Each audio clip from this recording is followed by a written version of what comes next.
Hello and welcome back to another episode of Queerpreneurs Unleashed, where we get to chat with some pretty cool 2S LGBT plus entrepreneurs. I'm your host, Dustyn Baulkham, and my pronouns are he, him. Today we're recording from the traditional ancestral territory of the Silk Okanagan people, where we honor and respect the land on which we live, work, and play. And I'm excited to welcome Ran here today. Thanks for being here. Thank you for having me. I know we were joking before because you have another persona that I see more often, which is your drag king name. That's right. Yes. So seeing you out of makeup, it's almost like obviously it's a different person, but yeah. it's great to see Ran here today. So thank you. Thanks for please tell people a little bit about yourself. I currently identify as a queer woman of color, always under construction or renovation of self as I age, hopefully grow, and inevitably change. I realize that what you identify as is as fluid as you are as a person. Right. So I am who I am now, and that might be different, and that's okay. Absolutely. Moving forward. I love it. Yeah. I think you've been one of the first people that have really identified that around that we're, many of us, right? We're constantly growing and evolving and things change. Mm-hmm. Right? So, and you said that very eloquently. Thank you. Tell me a bit about your coming out journey. What did that look like? My coming out journey was, I mean, late now when you look at how early kids are coming out these days. I came out at the ripe old age of 17. Okay. Was when I started to realize something was a little bit different about me, actually accepting that something was a bit different about me. At 18, I had an experience, not an actual experience with a friend of mine, simply something happened, and when they left the room, I realized what my thoughts were, and at 18, I was like, oh, I cannot ignore this anymore. It took me another year before I actually came out to my mother, and that was the most important coming out for me. In that year, I had come out gently to friends, and then that had been accepted and welcomed in that community, but until I had come out to her, I had not really fully accepted it and embraced it within myself. Yeah. And that was very difficult because that dramatically changed my relationship with my mother and my family for the rest of my life to date. Okay. So it's been a almost 20-year battle. And only now, in the past 3 to 5 years, do I have some family members coming out of the woodwork, extending their love and their acceptance of me. So I have a very large family. Okay. So it's a small handful of members, but that's made a difference because of how alone I have felt and separated from a family I was very close to, because we are a very tight family. Right. So coming out was not pleasurable for me, and losing family taught me that I had to rebuild family in whatever way I could in order to get that back, because I do strongly value family and having those around you who love you and care for you and genuinely want the best for you. Right. Well, I appreciate sharing that. I can't imagine it was easy, and thinking back to that time, because I mean, as queer people, we all have very different coming out stories, some good, some bad, some really ugly. And I think it's important to share that with people and via this podcast, because you can still be successful even with a really tough coming out, right? Yeah. And I think many of us, obviously we have like our blood family, but we also have our chosen family. Mm-hmm. And I know in a lot of different queer things I've done in my life with conferences and Pride and all that, there's a lot of discussion around the chosen family, because people's families don't always accept them. Mm-hmm. So but I'm glad to hear there's at least some are starting to come around, and that's coming back. Yeah, at least so. Building those relationships, hanging on to those as opposed to hanging on to the rejection. Right. It can be hard to see the more than 60% rejecting you, and just remember to truly, really appreciate, even if it's 1%, even if it's one member. Is to really, truly appreciate that and value that, because what they are doing is really pulling apart from the rest of your family. Right. They are also going through, for my brother, for example, he goes through having to battle my family when he supports me and he accepts me. He is now targeted. So they also go through what, as allies, they also go through their own battles. So to appreciate that and accept that and value it and really honor it, I think is is the least that we can do for them for reaching out to us. Agreed. Yeah. How long have you called Kelowna home? I moved to Kelowna in 2012, so I think I'm coming up on 12 years. Wow. I think this is the longest. I've never lived anywhere as long as Kelowna. No? Kelowna's the longest I've lived anywhere. Yeah, I was in St. Lucia until I was 8. Okay. Calgary until I was 13. Well, let's call it Calgary, but it was really the tiniest little town south of Calgary ever. Like Okotoks or something? Oh, Cluny, Alberta, a town of 50 people. Oh my goodness. Oh, that's really Some people small. don't even know what it is. If you know Strathmore, then you're kind of close. Okay. Yeah. Wow. And then we went to Ottawa, Montreal area for, I think, 4 or 5 years of jumping between the two. And then when I made the decision to move to Kelowna, that was my decision. All of the moves prior to that, everywhere I had been in Canada, were not my choice. Okay. I personally made the choice to move to BC and move to Kelowna. And that was probably the best decision I ever made, shockingly. Yeah? Yeah, I've been through it, but we'll get into that a little later. Yeah, absolutely. Yeah. And what made you choose to come to Kelowna? Honest to goodness, it was the length of the summers. Okay. I wanted to get as close to Caribbean weather as I could. While still being in Canada? While still being in Canada, exactly. I was like, I don't know if I definitely can't take the east. I can't go any farther east. Vancouver, I was like, ooh, that's kind of nice. It's all tropical, almost tropical. And then I found out how much rain there was. And I was like, nope, I'm good. So then Kelowna popped in, and I was like, I think this is it. And if Kelowna doesn't work, maybe I'll move around BC. But I was like, BC's definitely it. And let's get to BC and see what happens. And then we landed in Kelowna, and it just stuck. It really stuck. That's great. It surprised me. Yeah. For sure. Yeah. Well, I mean, and how we initially met was on the drag side of your life. That's right. As Dick James, bitch. Also brought out in Kelowna. That was not a persona that existed outside of Kelowna at all. And I think there were times where I thought it would be cool, but I never thought about actually seeking and actively seeking what that might look like. And then one day I looked at just changing things up for myself, again, eternally growing and changing. I realized that one of the things I had big regrets about was not following my acting dream. I loved acting. I absolutely wanted to do anything to do with acting, and I thought I was very good at it.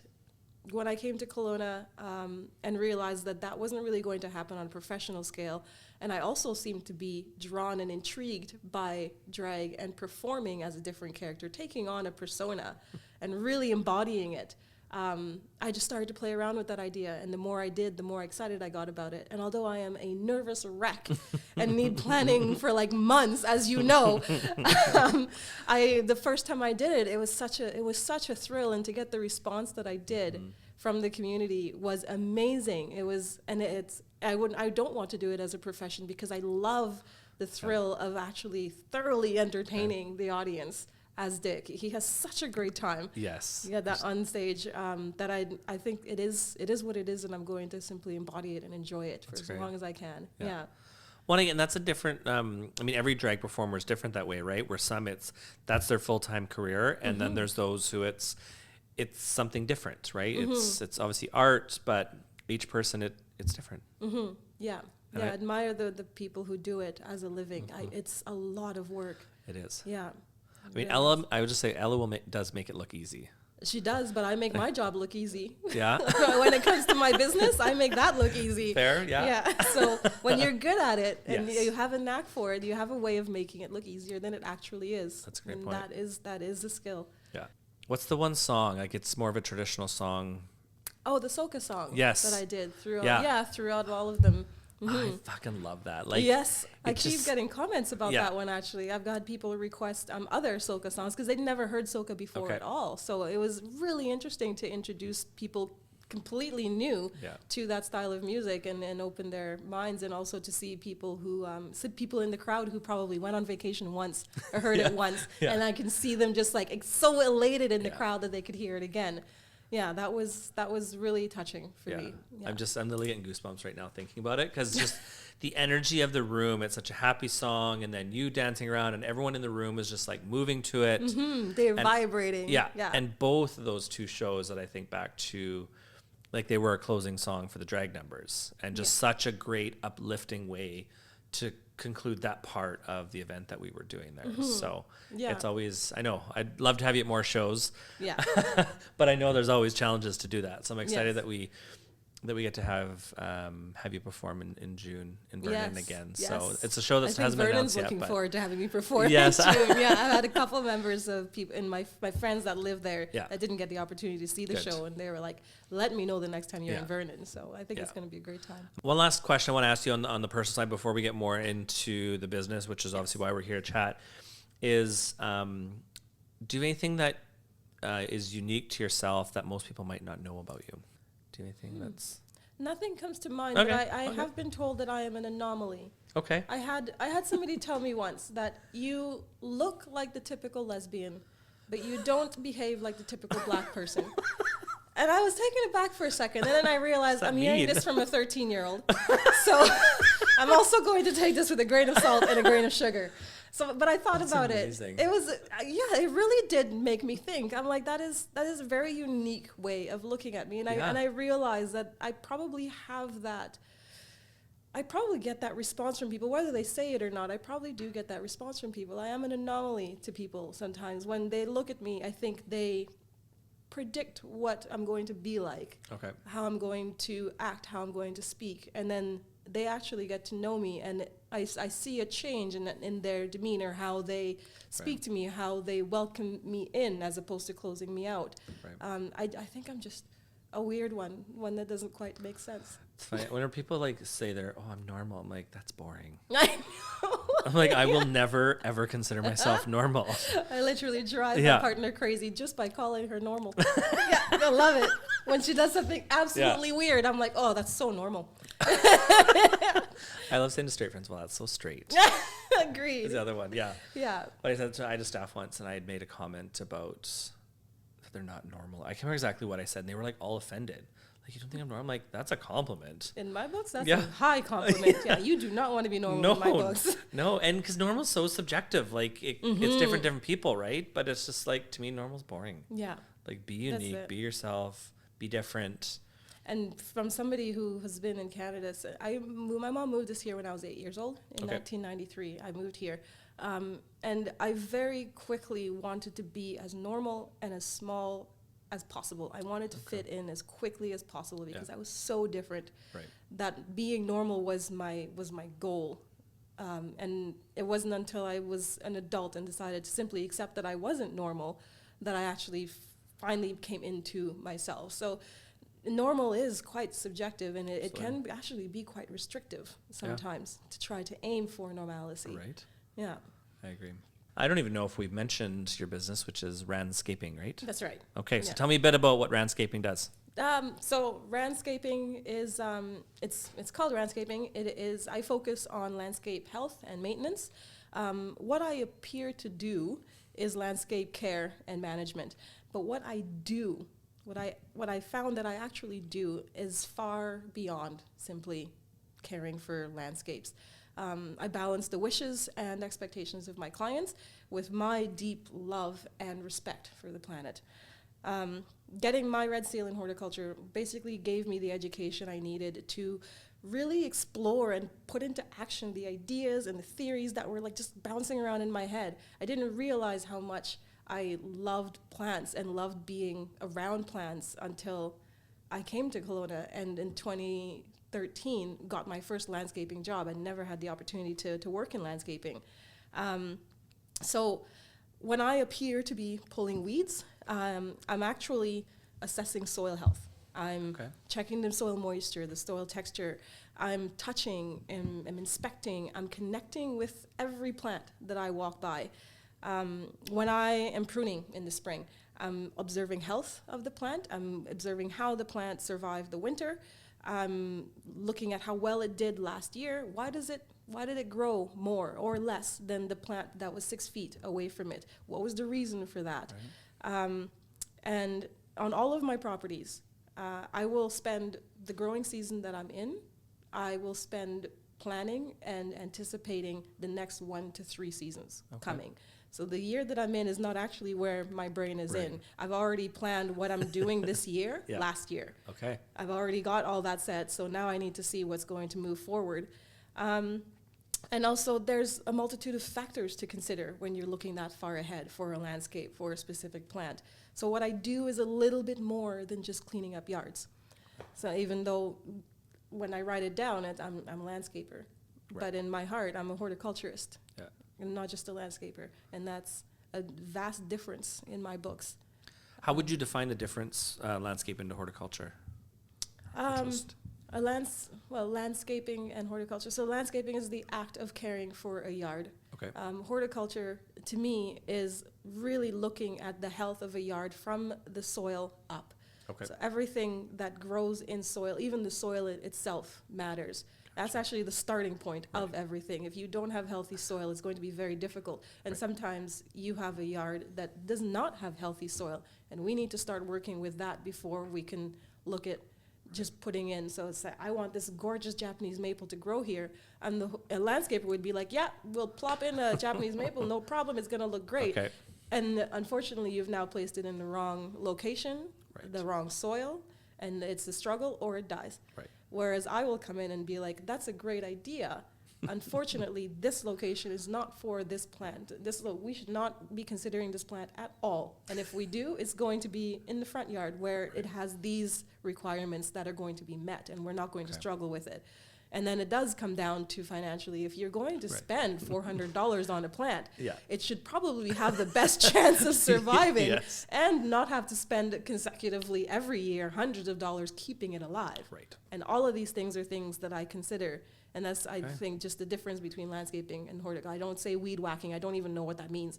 What does it mean to whack a weed? Just slap it around? It is such a weird word when you think about it. Yeah, I agree. Yeah, so it's the way that we talked in the community of people who actually care about horticulture on a larger scale. So my landscapes are my landscapes. They are the properties that I work on. I can't control the neighboring properties, but to have other horticulturists in the community also doing the same things and communicating with each other, we watch how things work. Even last winter, we'll have a whole sit down like you and I and be like, okay, so we got snow in November that stuck and all of the leaves were on the trees. What exactly do you think is going to happen? And then all of the theories pop up and we start really talking about it. And then the following year, last year, we watched and saw how the plants reacted, how the soil reacted. And it was so fulfilling to be able to have those conversations and to really like dive in, as opposed to just being like, well, the grass is dry, I don't know why it's dry, maybe it's irrigation, and walk away. Then be like, no, we've like thoroughly thought this out, and I've tried this, have you tried that? Oh, well, I'm at the hospital, I'm at the lake level. Oh, okay, I'm in ponds, I'm in upper mission. We're not seeing the same things at the same time. So having that community of horticulturists there's a vast difference between a horticulturist and somebody who's there just to clean up the yards and make them look good and walk away. Personally, that's what I think. That's great. I'm just kind of in awe right now. I've learned so much. Because I think of just like the look of things, the planting of stuff, but I mean, that's obviously not my education, so I don't think about it. I mean, I love plants and I've got a shit ton in my house. Like it's a fucking jungle, but love it. But I've never honestly put a ton of thought into the horticulture side of landscaping. Of what's going on in your yard. It makes total sense when you talk about it. And obviously hear about your passion for it and the knowledge that you have. So tell me a bit more about what inspired you to start Ranscaping. So actually what initially inspired me to start my own business was just literally the friends and chosen family around me. When I started in 2013 with the initial company, I grew very quickly up in the ranks. I learned very quick. I picked it up really quick, and the people around me saw me excel at this. Like I seem to have a natural knack for it. You tell me something once, it stuck. And I think that's how you know when you find something that you're quite good at, is the new information that comes at you about it stays with you easily. It's not hard to learn it.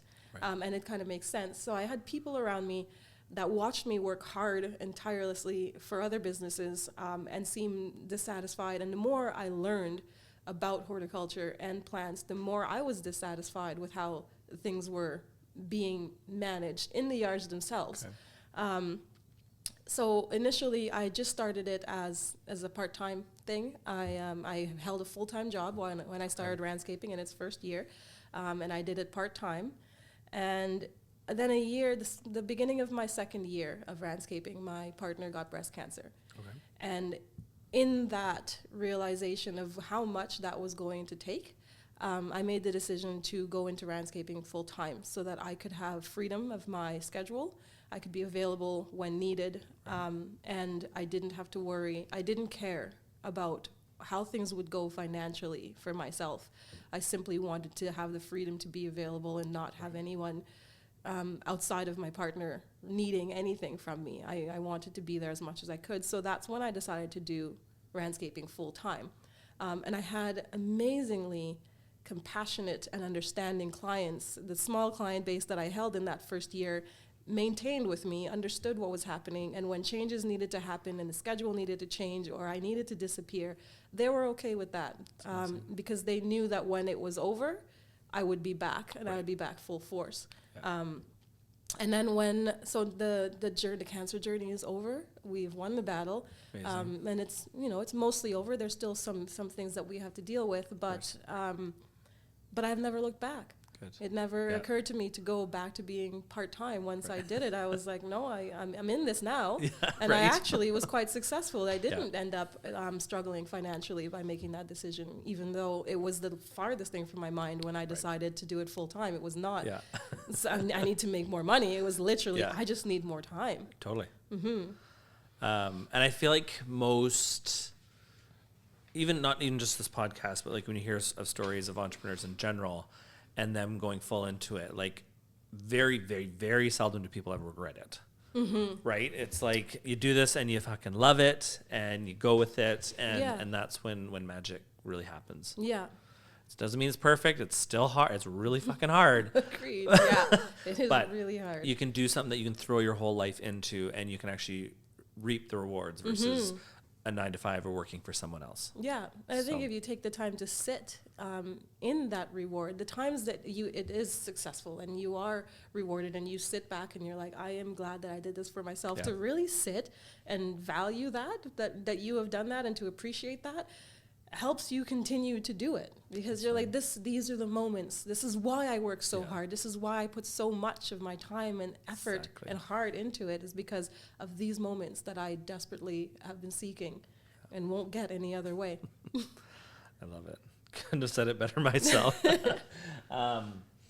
In your journey, being a queer person, do you feel that there are specific challenges to being queer and an entrepreneur?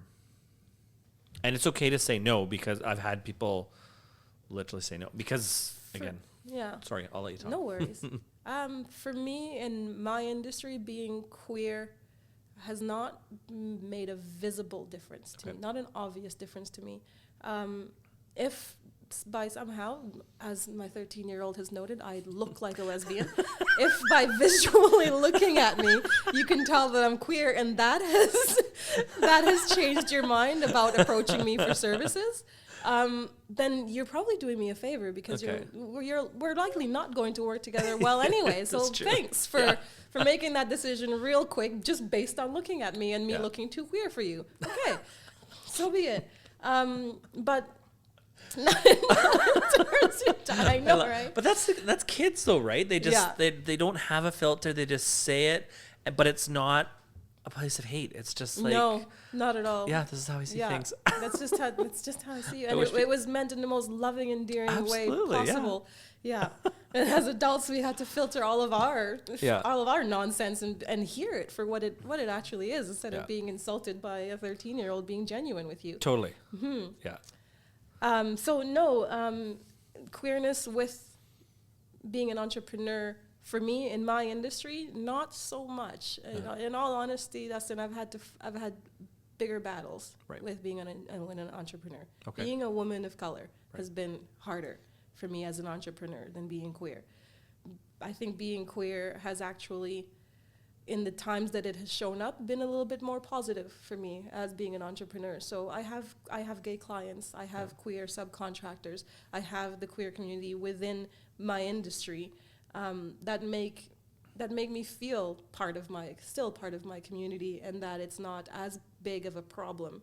And the people that have a problem with it don't come to me, and that's fine. I'm okay with that. Right. I feel I know you mentioned that being a woman of color is more of a challenge. Do you mind if we touch on that a bit? Yes. Yeah? Yeah. Can you elaborate maybe on some of those challenges that you faced? So right now, the biggest challenge that I'm facing is the decision that all entrepreneurs eventually have to face, whether or not to grow the business, and when to grow the business, how to grow the business. I am having a difficult time deciding whether or not I'm going to do it. Okay. I feel I have to do it. I feel like it's time for me to grow, but there's some hesitancy on my part, and I've been trying to figure out what that hesitancy is. So my hesitancy for growth lies in the reality of my specific industry and how that may impact my clients and what my business stands for. So being queer plays its role in that, but not a large role, as I mentioned. In regards to growing my business, it's actually the outward acts of hate that concern me. Okay. So dealing with that since I was 8 years old, from 1993 until 2013, I have been dealing with being a woman of color in almost every industry that I have tried to be a part of, to try to grow in. And I have been, it feels as though I have been held back and not appreciated, and my drive and my ability to really work hard and give it my all has never really been valued and really taken and given me a leg up. So I've had to look at my business and growing my business, and I think my concern is that being a woman of color has had its own challenges in just starting the business. And at this point, I own the business. I am the only employee and the only owner of this business. Yeah. And yet when there are times that I hire extra hands for a particularly large project. Right. And while we are working, I will have someone come up to the property. And to this day, I have yet to be the first person that somebody asks whether or not we're available for business, that we're able to help. And whoever they speak to has always had to direct them to me. Right. And that sting, every time, I can't make it go away. So when I think about growing my business and I think about being out there and putting my face out there more and having to continuously fight to prove that as a woman I am strong and I am capable, as a woman of color I am intelligent and I know what I'm talking about and I deserve to be listened to as much as anybody else, that has been more of a battle and more of a concern for me in terms of growing my business, is how much more I'll put myself out there and how much more I'll have to fight to be taken seriously, to be respected for what I do and how well I do my job as opposed to what I look like. Right. Well, I know in Queerpreneurs we talk a lot about like microaggressions too, right? And this is a form of that. Like it's, right? It's the discrimination and it's assuming that who is in charge. Mm-hmm. Do you have any advice for someone that could be coming, whether it be to a job site or anywhere, in fact, and how maybe to approach it in a more respectful way so they're not making assumptions on who is in charge in that situation? I think it's simply asking the question. Okay. I'm interested in your services. Who do I speak to? Okay. As opposed to some people, they'll literally just start having a whole conversation with them as if they are the ones in charge. Gotcha. And then after finally listening, the poor person has to be like, you're going to have to ask Ran all those questions. She's right over there. Yeah. And then they have that moment of, oh, shoot, because as soon as you assume that that person is in charge because they look in charge, although there are times that I get assumed that I am in charge when I'm not for For example, every time I go to Yeah. the greenery or every time I show up Okay. at a nursery, I always get asked. I'm always the person that gets asked what's happening, because now I'm in the role of employee. Right. Now it's assumed that I am the employee, and I must be working there because I look like I know what I'm doing. And yes, I am working, and I do know what I'm doing, but it's not for these guys. It's for myself. So to just assume based on, unfortunately, somebody's skin color is a little bit much. It's to just take a second, just to stop and take a second, even when you approach me at the greenery because I look like I know what I'm doing, to simply look at me and be like, "Excuse me, do you work here?" Right. And then I will answer, "No, I'm sorry," but they do, the ones in the green shirts, Right. or direct them correctly, or to approach somebody on a work site and be like, "Can I speak to the person in charge about services that I might be interested in?" I think that would be a more understanding approach, because you never know who's actually running the show. Yeah. And you can assume, but then you make an ass out of you and me. Right? Never Yeah. assume. Never assume, exactly. Yeah. I think that's great advice, right? To never assume and just ask that open-ended question, who do I talk to? Because everyone is trying to make it. Everyone Absolutely. is trying to be better than they are. Everyone's trying to succeed. Every woman wants to succeed. Every person of color wants to succeed. Yeah. So give them the opportunity. Give them the benefit of the doubt that they have succeeded. Absolutely. Yeah, that's great advice. Thank you. Has your queer identity shaped how you do business? A bit. Yeah. I think so, yeah. I think falling into as many different groups as I do, including being queer, it's given me the opportunity to be a lot more open. I value the clients and suppliers and subcontractors that embrace all of my differences and see me for who I am, not how I am different. I build a culture where my business relationships are built on mutual openness, respect and acceptance, regardless of what group you fall into.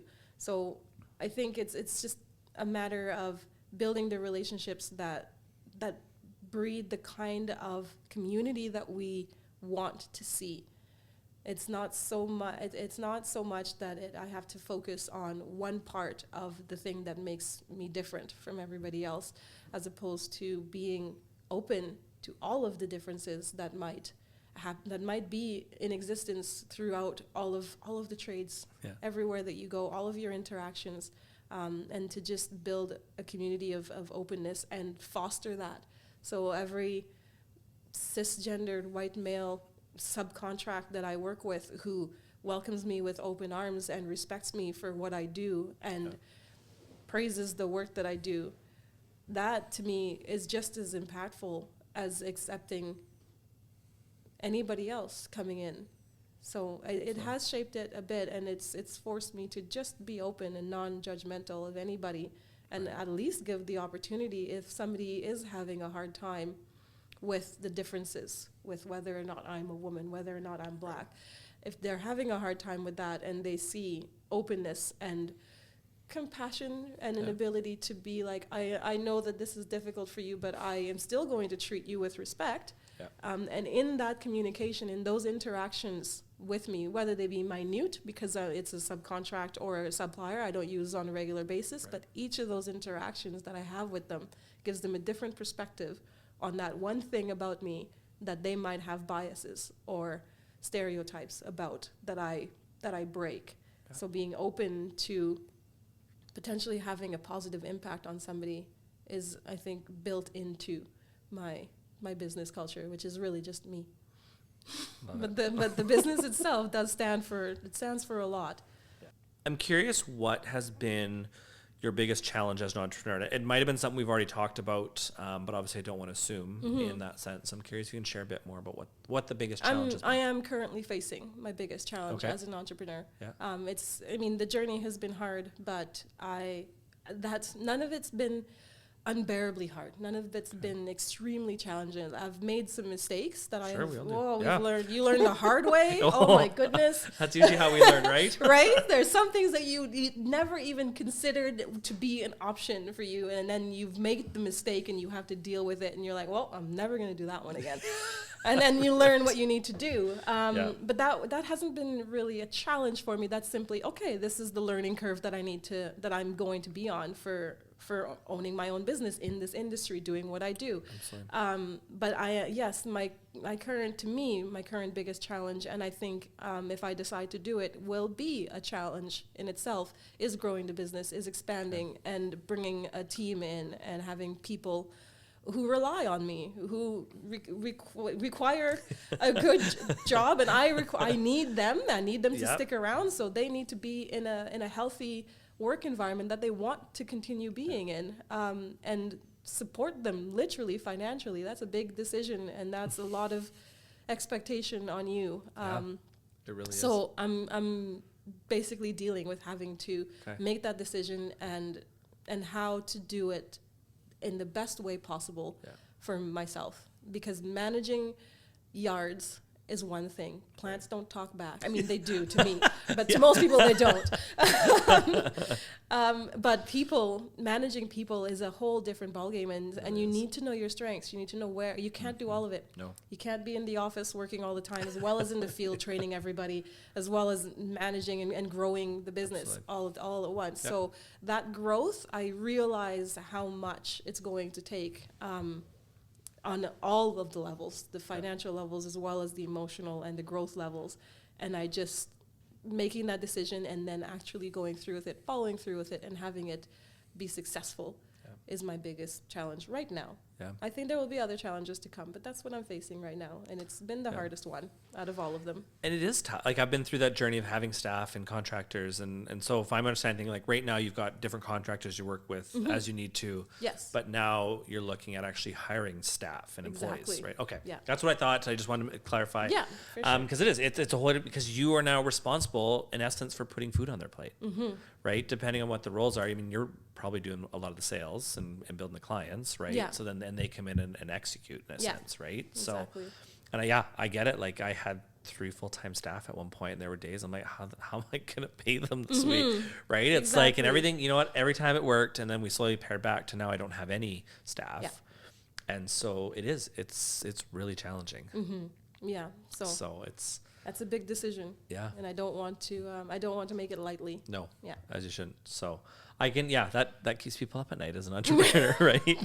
Yeah. That's one less stress right now. That's what I'm afraid of. I sleep really well. I don't need reasons to be staying up at night.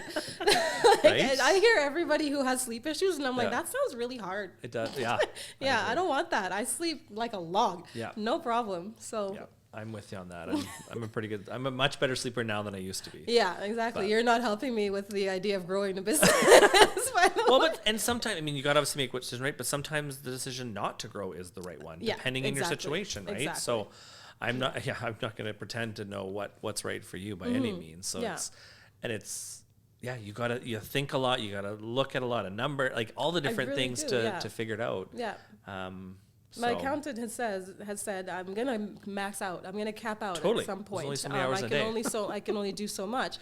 Yet he's like, it's been 4 years and you continue to increase your revenue. Like you keep making more money. Yeah. But you're not any more people. I'm like, I'm just being smarter about it. Yeah. That's all. So maybe I can just keep being smarter about it. Yeah.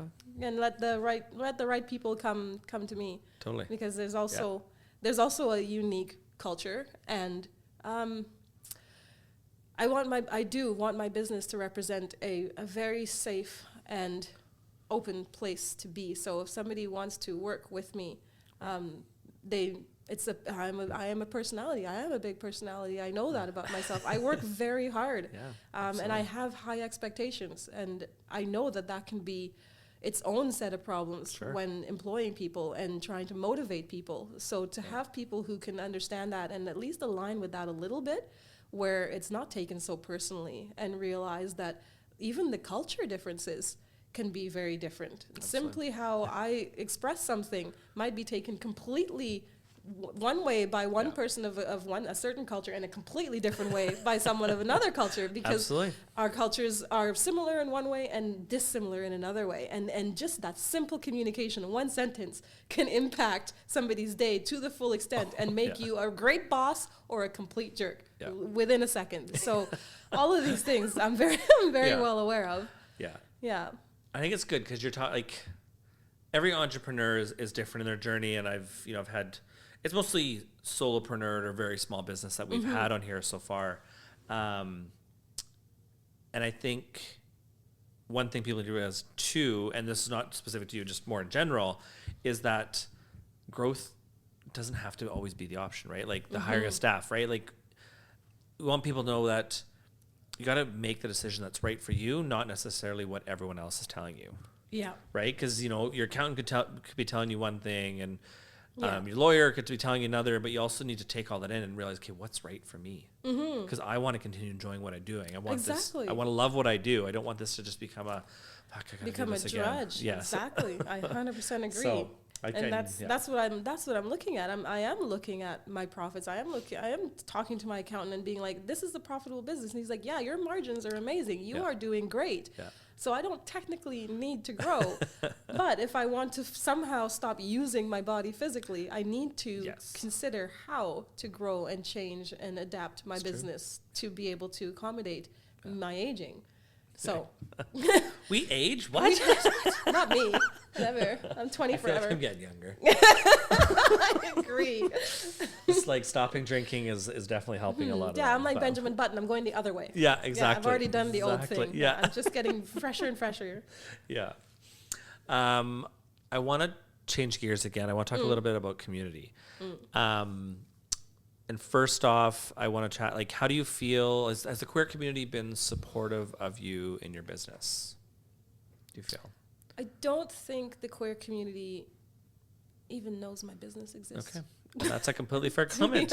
Because, you obviously, as you mentioned, before the podcast and I think during it, like, you're pretty much you're at capacity. So it's not like you're trying to build a bunch more business, at least at this point. Exactly. Right? Even if I were to build a business, I literally have a wait list. That's it. I have people who are essentially waiting for me to grow. So having the work, if I were to hire people, it's not that I need to go looking for the work. I already have the work to hire the people. I think it would shock me if I were to reach out to the queer community and say I'm looking for employees or I'm looking for more work and not get a resounding feedback. Totally. I would be shocked. It's not something that occurs to me that I wouldn't be supported by. I would be. We're quite open to everyone, including people who are not part of the queer community, who just want to be allies. We are an inclusive community, so it would baffle me to have the community be like, oh no, we're not interested. Sorry, where am I? Yeah. Well, and generally us as queer people, we want to support each other. We want to support other queer businesses. And there's so many out there. And that's one of the thoughts I had when developing the Concepts podcast is to highlight queer entrepreneurs, especially people don't realize that they're actually an entrepreneur. Right. Yeah. Because of that fact that we want to support each other. And, I'd say probably 90, I'm making up numbers right now, but I would take a guess that probably 95+% of queer-owned businesses don't necessarily have something on their website or business card that identifies them as part of the community. So we don't know, right? Unless they're on a business directory or something like that. And even then it could still be an ally. So it's these type of things that we can hopefully help elevate and make sure people are at least aware. Yeah. So if you are at a point where you can take on new clients, that, queer people know that you're out there. Yeah. Right. So, and outside the broader community in that aspect, are there any community initiatives, nonprofits, charities that, not that you have a ton of time to do this, but that are near and dear to your heart? I'm currently really, sorry, pause. No, it's okay. The one initiative that is quite near and dear to my heart right now is trans rights. Okay. As a queer person in the past, I've been approached, and sometimes you get questions from somebody not in a queer community who simply doesn't understand, and I try not to judge or point out the ignorance of the question sometimes. So assuming that because I'm a lesbian, I understand the experience of a transgender person or a two-spirited person, or that that it's the same thing, has been a reality that I've had to face and express to people that it's not. But that also means that I don't know the experience of a two-spirited person and what that means for them. And even if you Google what it means to be transgender, it doesn't tell you what their experience is. So I've never understood, ignorantly on my part, I've never understood what it is to be a transgender person. I've never been able to have a conversation and to be able to ask the ignorant questions without feeling judged.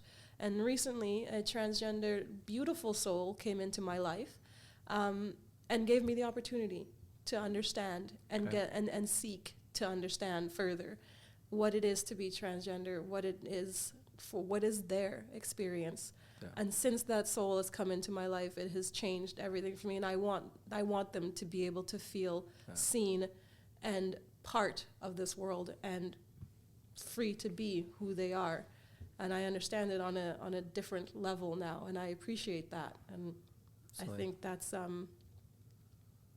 I think that's made quite the impact on me, and I want to be supportive of that initiative that they're fighting so hard and so much for right now. The amount of hate, I'm so tired of it, Dustyn. I'm so tired of the amount of hate towards everything, honestly. I think that's one of the worst things that's come out of the pandemic, is that hate has just gone crazy.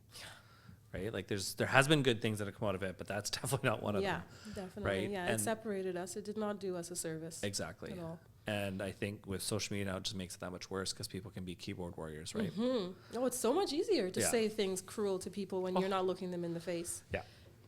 Yeah, and we get it on a lot of our events, like all the different hateful messages. And so you just, sometimes Ella will go and troll them, which actually is quite entertaining to watch because it just like feeds love at them, and then they get all pissed off, and it's like, okay, that's kind of fun to watch because that person's obviously, they're dealing with their own battles that they need to do, and it's coming out at us. But it's definitely not welcome in that aspect. Mm-hmm.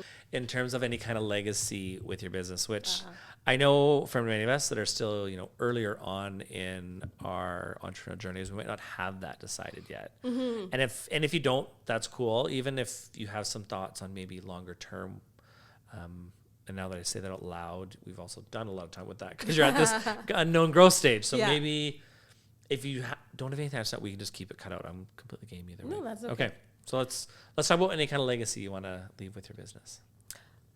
I have really only just started thinking about this, is the fact that my business can maintain and be around for a long time. So what do I want it to stand for?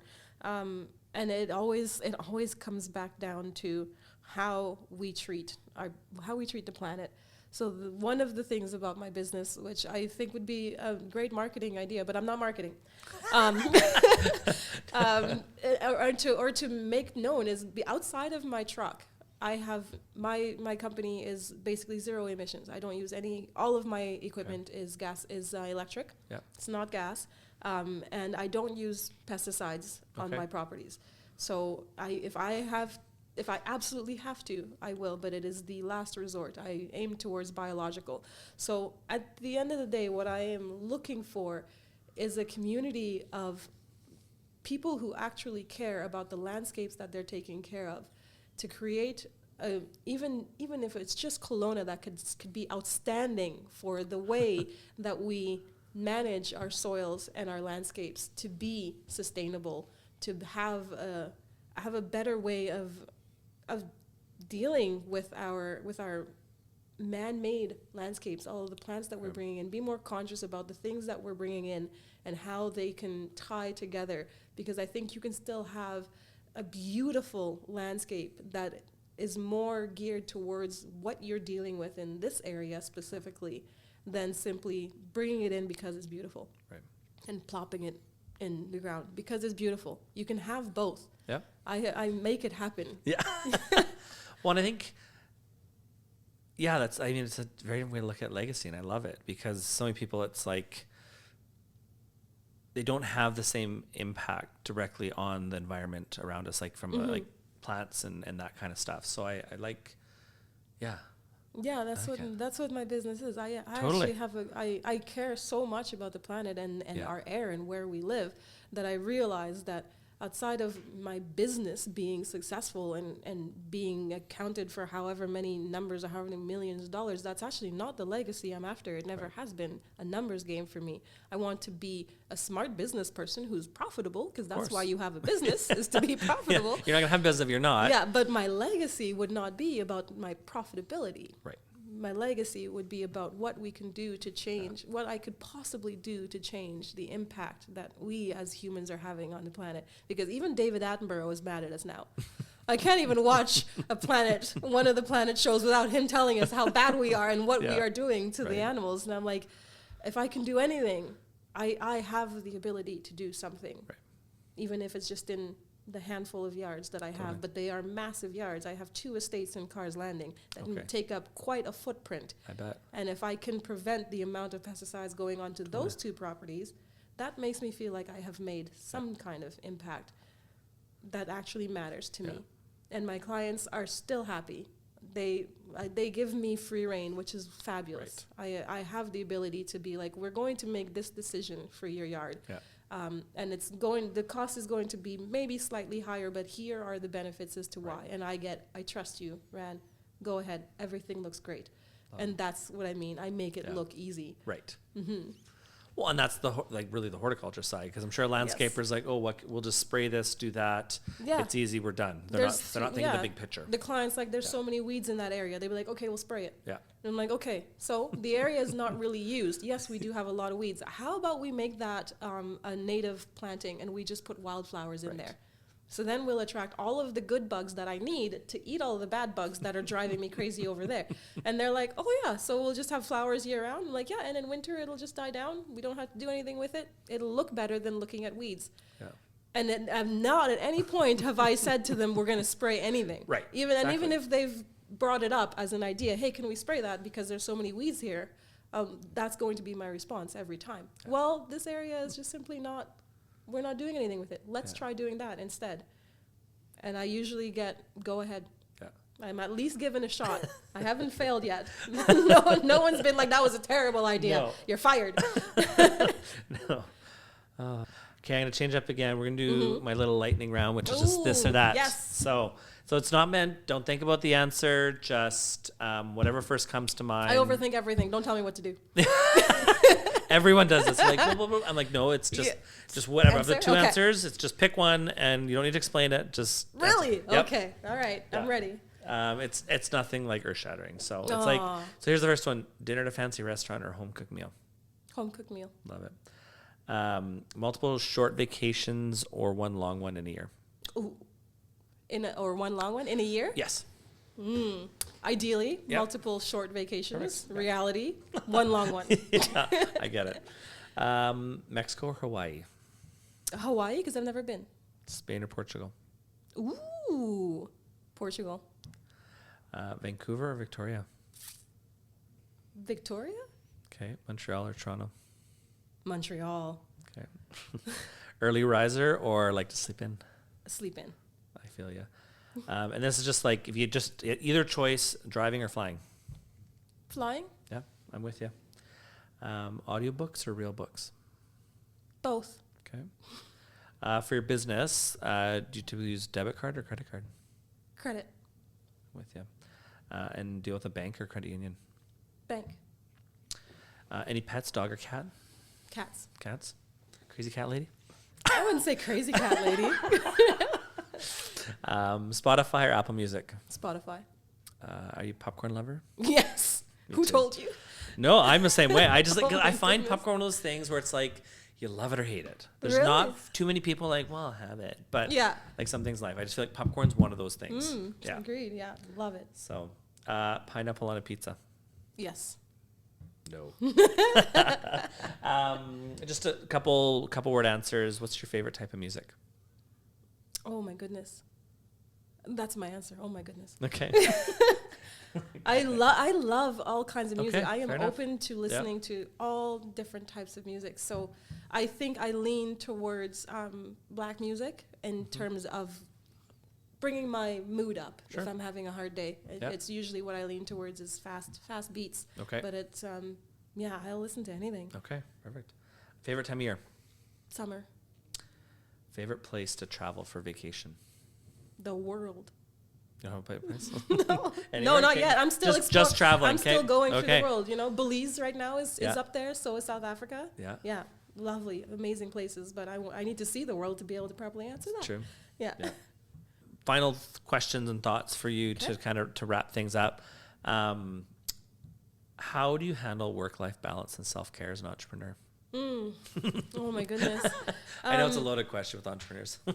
That's okay. I actually have a lucky industry that I work in because I work in the growing season. Eventually, the season shuts down. Right. So I am a pragmatic planner, and I have no problem saving. So I realized very quickly when I started my own business that I did not want to work in the winter. I despised working in the winter, actually. So I decided to simply start saving. So throughout the growing season, when I'm actually working, every month I put money aside so that my business can float itself, as well as my expenses for the winter, as well as account for any extracurricular fun things that I want to do. So I work my butt off from spring to fall. In the middle of summer, when it gets really hot, I get a little bit of a break so I can enjoy the summers of Kelowna for a bit, which is nice. But then winters come along and I shut down. And that being able to look forward to that shutdown and then having it for 2 to 3 months is fantastic. And that is my self-care. I try to do it when things are really busy and I'm working 6, sometimes 14 days straight, and my hours are long. I try to do it in those micro moments, even if it's just in the morning. I see a beautiful sunrise, and I just stop for 5 minutes and be like, "That's a gorgeous sunrise. I love my job. This is what I'm doing." Or I'll stop and like look at the lake and be like, "This is my office," and like really enjoy that. Take those moments to enjoy that. That's a bit of self-care, and then knowing I have a goal, and I know not a lot of people have that. But to have something in your year to look forward to is really beneficial. And also therapy. Yeah. Being able to talk to someone. Being able to talk to someone, because the realities of your personal life and how they affect your business life are quite great. And I don't think a lot of people realize the impact that your personal life can have on your business and how you run your business. So I think you should get a therapist when you get a social insurance number. Right. So that's basically how I do it, is plan ahead and try to have something to look forward to, and also pay attention to the personal aspects of your life to be able to manage the demands of being an entrepreneur. That's great advice. Any tips or strategies that you can share for someone when you're in those really challenging situations, how to persevere, how to pull through? Not really, because when I'm in those moments, it sometimes one thing works, and then I go to use it again the second time, and it doesn't. Right. It all depends on what that challenge is, but knowing where it's coming from, I guess. If is it truly the business, or is it a challenge? Again, being in therapy, sometimes you have to realize that the reason something is challenging actually has nothing to do with the business challenge that you're dealing with. But it actually has to do with something else that you simply have overlooked for most of your life, but has actually impacted you and how you manage that situation, that particular scenario. Because every challenge is going to be different and everyone is going to manage it differently. But to just hang in there and keep going, keep working at it, and paying attention to what it really is, what is actually preventing you from overcoming this obstacle, not what you think is, what actually is. I think that would be key in helping you get through it faster. I had a really hard time this winter getting motivated to get ready for the season coming. And then I came back from St. Lucia and everything was growing. And I was like, oh man, the season's like here and I'm not prepared at all. And you know, for the longest time, I was just like, why am I not motivated to get ready this winter? I am always on top of it. I am from December to March, I am working on the business at some point. And this winter, I was just about having fun. And I couldn't figure out what the motivation was. And it had nothing to do with the business. Yep. It really wasn't. It was all personal. So being able to recognize the differences is important. There are people out there, especially fellow queer folks, who might be considering an entrepreneurial journey. Mm-hmm. And I wondered if you had any advice to give them if they're kind of sitting on the fence of whether they, stay in their job for someone else or if they, kind of jump off and take that entrepreneurial journey. If you're not afraid of hard work, do it. Yeah. If that doesn't scare you, the beginning of starting your own business, the things that you don't know, get yourself informed about. And really understand what it means to literally start up a business. And I'm serious, like something as simple as getting a business license, right? And having a business name, things like that, and what you title is as sole proprietor. Really, kind of inform yourself on what that is going to require for what business you are going into, and if you are not afraid of the work that it's going to take to get it off the ground, then do it. Because you'll never know unless you try. And it is hard. Absolutely. Do not have any misinformation that somehow is going to be a breeze. If you are very good at what you do and you're good at it, you might be an amazing business person and you have no idea. But if you're super apprehensive and it's actually already too much work being an employee, it's probably not for you. It's definitely not for everyone. No. And I always joke that I'm like, I've never worked so hard in my life, but I've never enjoyed things more. Mm-hmm. Right. Yeah. So I think, and that's, you hear people, it's like, just do it, try it.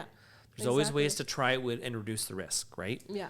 Of what you're going to do and just do it. Yeah. Personally, I was afraid of risk. I was terrified of being in debt to start. So I actually started my business entirely self-funded. Okay. I had no loans or anything taken out. I basically put the risk entirely in my own hands. So if I failed, it was all my money. I didn't owe anybody, and I took on the full brunt, the weight of whether or not I succeeded. And I thrive under that kind of pressure. Perfect. So I think you need to know yourself a little bit. Know yourself, know whether or not you're not afraid of hard work, know what you're like under pressure, know if you can critically think and change and pivot quickly, because sometimes things Pandemic just really change taught us that, you. right? Exactly. And if you know these things about yourself, but you're unsure that your business will be successful, then do a bit of research on your business and the likelihood that it'll be successful. And once you've got those answers, just take the leap and see what happens. Have some fun with it. Yeah. Oh, that's a perfect way to end the podcast. But do you have any closing thoughts you want to share? Absolutely anything? Okay. Not. Oh, not. I was waiting for an absolute. I'm and then tired of hearing my own voice. Well, I've been really enjoying it. So it's been a real honor and pleasure having you on the podcast today and just getting to know another side of you. Because like I said, I know Dick as a performer. And so it's good to get to know you a bit personally as well as your business. So thank you for sharing. I had a great time. Thank you so much for having me. I'm glad. Yeah. And thanks for tuning in to another episode of Queerpreneurs Unleashed. We'll see you next time. Bye. Thanks.